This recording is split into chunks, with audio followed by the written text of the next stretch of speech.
Please subscribe and don't forget to press the bell icon to get notified whenever we upload a new video.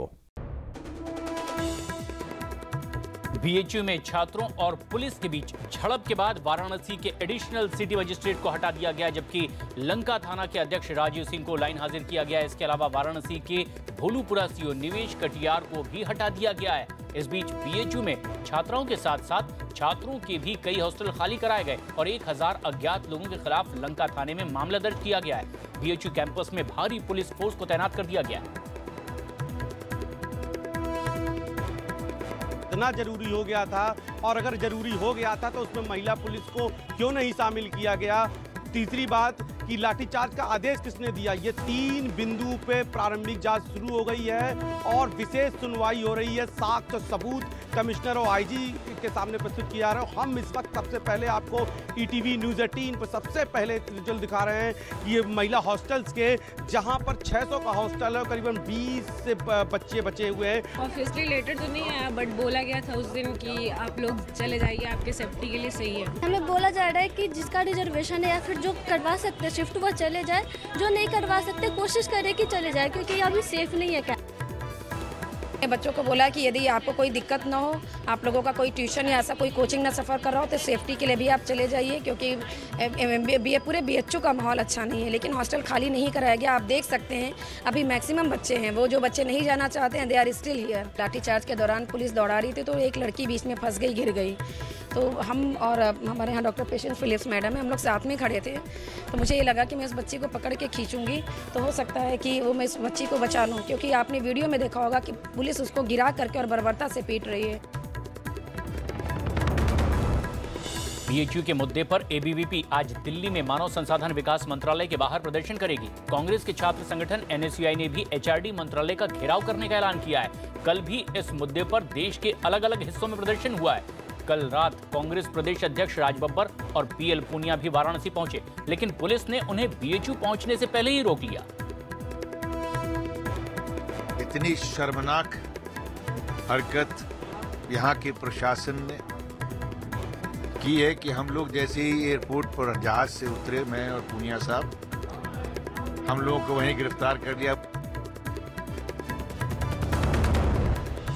Delhi के Talkatora stadium में BJP राष्ट्रीय कार्यकारिणी की बैठक शुरू हो गई है। बैठक में प्रधानमंत्री नरेंद्र मोदी, बीजेपी अध्यक्ष अमित शाह और लालकृष्ण आडवाणी भी मौजूद हैं। सूत्रों के मुताबिक कार्यकारिणी की बैठक में एक प्रस्ताव पेश किया जाएगा, जिसमें देश की वर्तमान राजनीतिक और आर्थिक स्थिति को शामिल किया जाएगा। इस प्रस्ताव में रोहिंग्या मुसलमानों से लेकर नोटबंदी और जीएसटी समेत तमाम मुद्दों पर चर्चा हो सकती है। शाम करीब 4:30 बजे पीएम मोदी भाषण के साथ राष्ट्रीय कार्यकारिणी की बैठक का समापन करेंगे। संयुक्त राष्ट्र में पाकिस्तान के कश्मीर को लेकर बोले गए सफेद झूठ के बाद भारत एक बार फिर पाकिस्तान की पोल खोलेगा।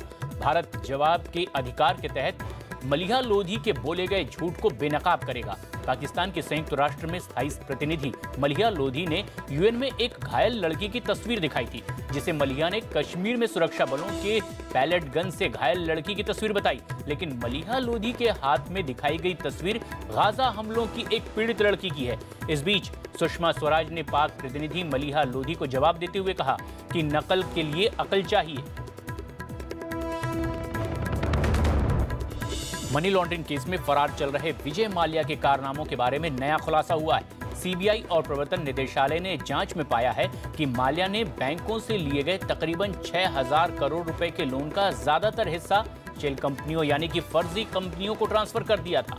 विजय माल्या के खिलाफ सीबीआई और ईडी एक और चार्जशीट दाखिल करने की तैयारी कर रही है। गुरुग्राम नगर निगम के चुनाव में हरियाणा में सरकार चला रही बीजेपी को करारा झटका लगा है। शहर की 35 नगर निगमों सीटों में से सिर्फ 14 सीटों पर ही जीत दर्ज कर पाई है, जबकि 20 सीटों पर निर्दलीय उम्मीदवारों ने जीत हासिल की है। बताया जा रहा है कि इसमें बड़ी संख्या में कांग्रेस समर्थक हैं। कांग्रेस ने ये चुनाव पार्टी के चुनाव चिन्ह पर न लड़ने का फैसला किया था। एक सीट इंडियन नेशनल लोकदल के खाते में भी गई है। आरजेडी अध्यक्ष लालू प्रसाद यादव थोड़ी ही देर में सीबीआई के सामने पेश हो सकते हैं। रेल मंत्री रहते हुए लालू यादव पर आईआरसीटीसी के पुरी और रांची के होटल की देखरेख का ठेका नियमों को ताक पर रखकर सुजाता होटल प्राइवेट लिमिटेड को देने का आरोप है।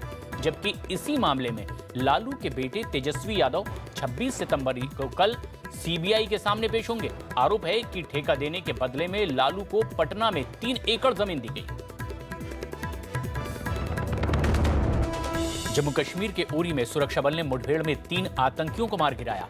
मारे गए तीनों आतंकी लश्कर ए तैयबा के थे। मुठभेड़ के बाद सुरक्षा बल ने भारी मात्रा में हथियार भी बरामद किए हैं। खबर है कि आतंकियों ने पिछले साल की तरह ही इस बार भी आर्मी बेस पर हमले की साजिश रची थी। पिछले साल 18 सितंबर को 4 आतंकियों ने उरी में आर्मी ब्रिगेड हेडक्वार्टर पर हमला किया था, जिसमें 19 जवान शहीद हो गए थे। जम्मू कश्मीर पुलिस ने बनिहाल में एसएसबी कैंप पर हमला करने वाले तीसरे आतंकी आकिब वाहिद को गिरफ्तार कर लिया है। आतंकी आकिब 20 सितंबर को बनिहाल के एसएसबी कैंप पर हुए हमले में शामिल था। इससे पहले पुलिस ने 2 और आतंकियों को गिरफ्तार किया था, जिनके पास से एसएसबी जवानों से छीने गए 2 हथियार भी बरामद किए गए थे। एसएसबी कैंप पर हुए हमले में 1 जवान शहीद हो गया था। कांग्रेस उपाध्यक्ष राहुल गांधी आज से 3 दिन के गुजरात दौरे पर रहेंगे। गुजरात दौरे के पहले दिन राहुल गांधी सबसे पहले द्वारका में भगवान कृष्ण के मंदिर में पूजा अर्चना करेंगे और इसके बाद राहुल रास्ते में लोगों से संवाद करेंगे और शाम को जामनगर में एक रोड शो करेंगे। गुजरात में इसी साल विधानसभा के चुनाव होने हैं, जिसकी तैयारी के लिए राहुल गांधी कमर कस रहे हैं। फर्जी बाबाओं की लिस्ट में नाम आने के बाद राधे मां पहली बार न्यूज 18 इंडिया के सामने आई है। मुंबई में राधे मां में नवरात्र के मौके पर गरबा करती नजर आई थी। फर्जी बाबाओं की लिस्ट में नाम के सवाल पर राधे मां की बोलती बंद हो गई। न्यूज 18 इंडिया की किसी सवाल का राधे मां ने जवाब नहीं दिया।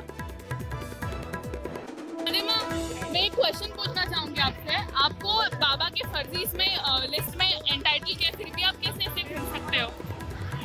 आप क्या क्यों नहीं आ सकते? चलो। जर्मनी में आम चुनाव के तहत हुए मतदान में चांसलर एंगेला मर्केल को जीत मिली है। उन्होंने चौथी बार जर्मनी की कमान मिली है। मर्केल जहां पर इस जीत में खुश हैं, वहीं उन्होंने इस बात को भी स्वीकारा कि पार्टी के लिए तय किए गए 40% वोट के लक्ष्य को हासिल किया गया। म्यांमार की सेना ने दावा किया है कि हिंसा प्रभावित रखाइन क्षेत्र में 28 हिंदुओं की सामूहिक कब्र मिली है। म्यांमार की सेना ने दावा किया है कि हिंदुओं की सामूहिक हत्या के पीछे रोहिंग्या आतंकी ही हैं। पिछले कई वर्षों से म्यांमार सेना और रोहिंग्या मुस्लिमों के बीच संघर्ष चल रहा है। रोहिंग्या मुसलमानों पर कई बार सेना के जवानों को मारने का भी आरोप लगा है। अमेरिकी रक्षा मंत्री जेम्स मैटिस आज से 2 दिन के भारत दौरे पर हैं। जेम्स मैटिस अपनी भारत यात्रा में भारत अमेरिका रक्षा संबंधों को अगले स्तर तक ले जाने की कोशिश करेंगे। भारत में मैटिस की यात्रा के दौरान फाइटर जेट F-16 और ड्रोन डील को लेकर बातचीत होगी। इस यात्रा के दौरान मैटिस पीएम नरेंद्र मोदी से मुलाकात करेंगे। इसके अलावा मैटिस की रक्षा मंत्री निर्मला सीतारामन और राष्ट्रीय सुरक्षा सलाहकार अजित डोभाल से भी मुलाकात होगी। इंदौर में ऑस्ट्रेलिया के खिलाफ तीसरा वनडे जीतने के बाद भारतीय टीम ने होटल में जश्न मनाया। जीत के हीरो रहे हार्दिक पांड्या ने केक काटकर जीत की खुशी जाहिर की। बीसीसीआई ने इस वीडियो को अपने ट्विटर हैंडल पर पोस्ट किया है। वहीं कप्तान विराट कोहली ने भी ट्विटर पर एक वीडियो शेयर किया, जिसमें वो man of the match Hardik Pandya की जमकर तारीफ करते दिखे। We're very happy with the series win, and this guy has done bloody well in 2 games for us. Superstar. अमेरिकी राष्ट्रपति डोनाल्ड ट्रंप ने 8 देशों पर नया ट्रैवल बैन लगाया है। 3 और देश चैड, वेनेजुएला और उत्तर कोरिया का नाम नए ट्रैवल बैन में जोड़ा गया है। 5 देश ईरान, लीबिया, सोमालिया, सीरिया और यमन पर पहले ही ट्रैवल बैन लगा था। कल इन देशों पर ट्रैवल बैन की मियाद खत्म हो गई थी, जिसे देखते हुए नया ट्रैवल बैन अमेरिका ने 3 और देशों के नाम जोड़ करके जारी कर दिए।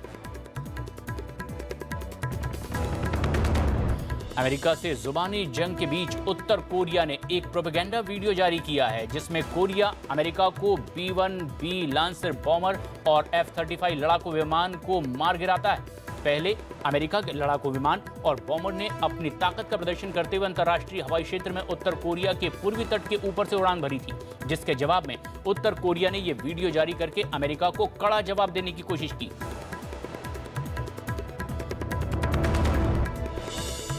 फिल्म पद्मावती का दूसरा पोस्टर जारी हो गया है। इस पोस्टर खुद शाहिद कपूर ने अपने ट्विटर अकाउंट पर शेयर किया है।